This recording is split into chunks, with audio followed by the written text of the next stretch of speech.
kepada semua orang gemuk, perut buncit ataupun ada masalah tubuh badan. Video ni bukan untuk anda.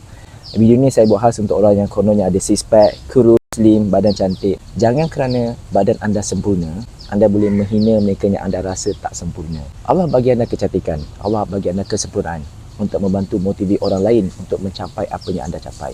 Bukannya menghina mereka. Tips untuk mengajak orang bersenam, jaga makan. Bukannya menghina orang tu. Bukannya panggil dia gemuk. Bukan. Tapi menunjukkan gaya hidup sihat ni salah satu cara yang bagus. Macam nak tunjukkan, amalkan gaya hidup sihat tu. Tunjuk pada orang yang anda sihat, anda cergas daripada segi dalaman dan luaran. Tapi kalau anda menghina orang, anda body shaming orang tu, anda menunjukkan dalaman anda sebenarnya tak sihat. Tak guna badan cantik kalau dalaman kita tak cantik. Tak guna kalau badan cantik tapi adab kita, akal kita tak cantik.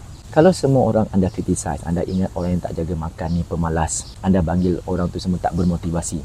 Macam mana mereka nak motivasi? Mereka jumpa anda je.